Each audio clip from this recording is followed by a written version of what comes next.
İşki kelime vatandaş yukarıda köydük. Boris Johnson Anglia'nın, bizden Avrupa'da Anglia'nın orduna keltirimiz, yani kudretlik orduna keltirimiz dedi. Enem koşum çıkılıngan keyinki haberde, kelercili Elizabeth belgelik avamat günü Asya'ya, Şarkı Cünubu Asya, yani Irak şarkı evetimiz dedi. Bir yerde Anglia'nın Irak şarkı Asya'ya yetip gelişi, nemege münasebetlik desek, eğer bu sualını koysak, hazırki Şangang'da buluvatkan, Hong Kong'da buluvatkan işlerin münasebetlik mi dep, yine bir sual koyumuz. Çünkü görüp durup sizler biz sözlep geldik sizlerge. Angliya bilen günge oturursa Hong Kong meselesi boyunca birleşme bayanat ilan kılgan. Demek bu bayanatı bugün Cumhur hükümeti yırtıp taşıdı. Yani Şangang'ı birimen diyen abdonomiyeni bəmidi, ali abdonomiyeni bəmidi, bekar kıldı. Ahir kıtım Kanun Çıkırış Komitetinin azalarını kolga aldı.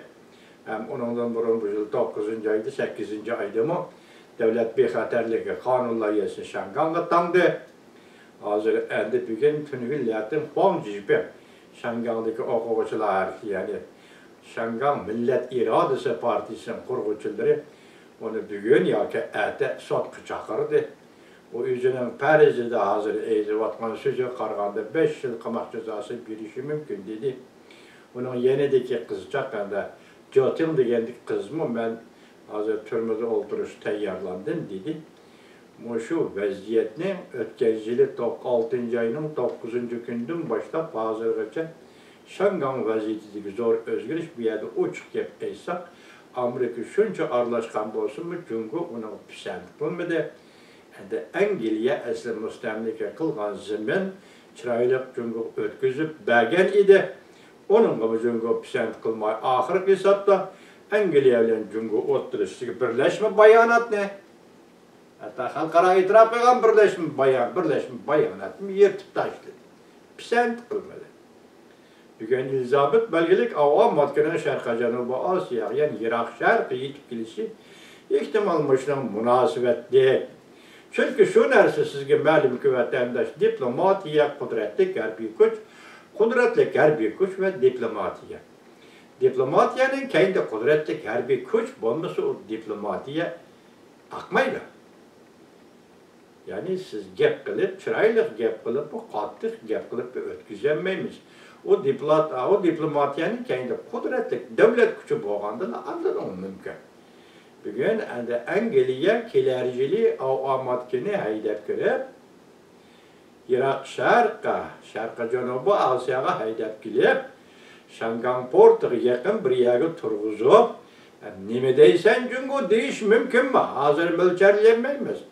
Lakin avamat kelercili Irak yani. Şarkı Cünubu Asya taraf verkilip gidiyor. Endilikte Devlet Mahkemesi'nin 10. ayı ve bu yıl 10. ayda 15.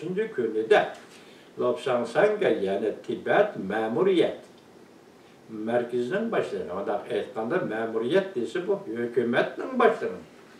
Mahkeme, devlet mahkemesi de kabul kıldı. Endilikte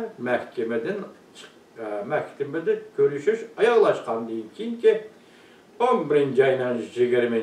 günü de Cuma günü de hazır Lobsang Aksaray'ı ziyaret kılışka teklif kıldı.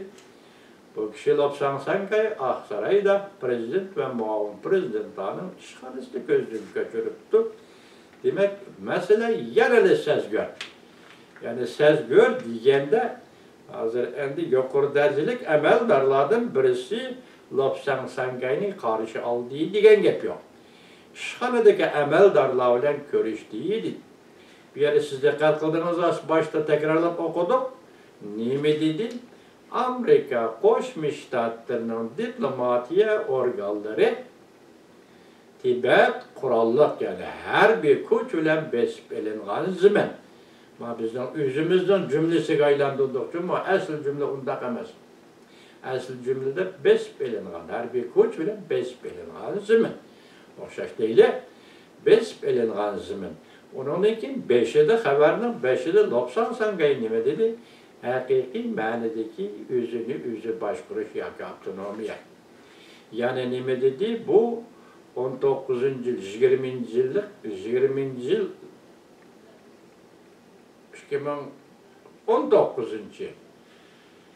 Oturusida Amerika Devlet Meclisi'nde ma'qullanan Tibet siyaseti ve onu qo'llash qonun loyihasini ro'yiga uygun dedi. Demek otur yolunu bo'ylab haqiqiy avtonomiya elish dedi yuqorida.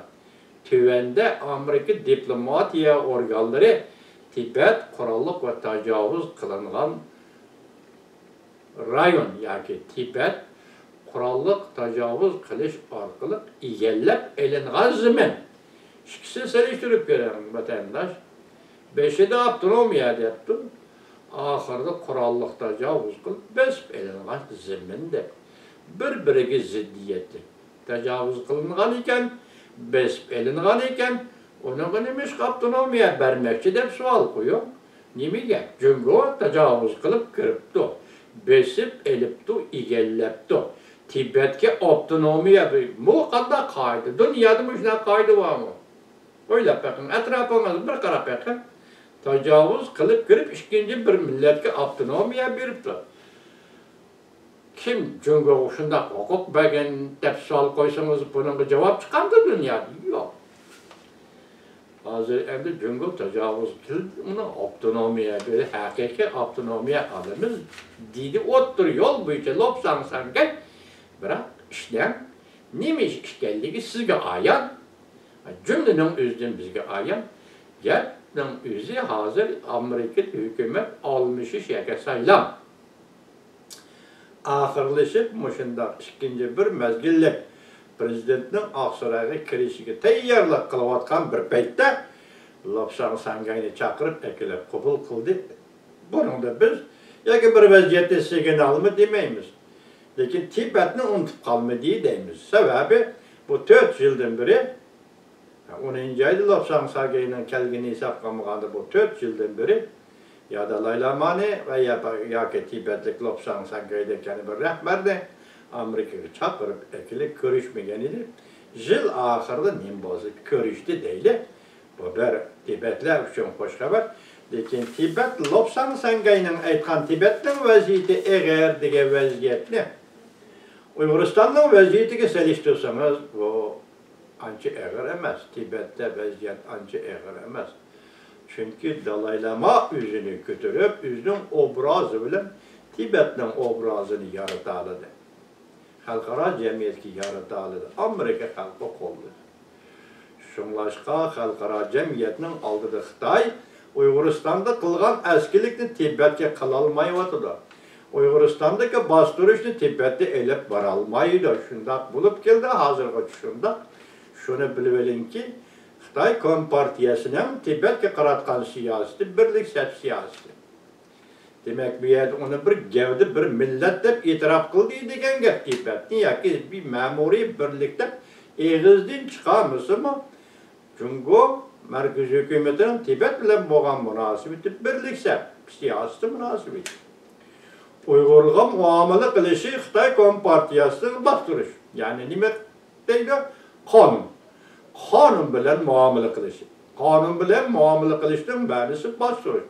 Nemishqa bostirmoqchi? Buning asosi nima? Masalan, sen nemishqa o'shanda qonun bilan bostirishni tiklab oldi.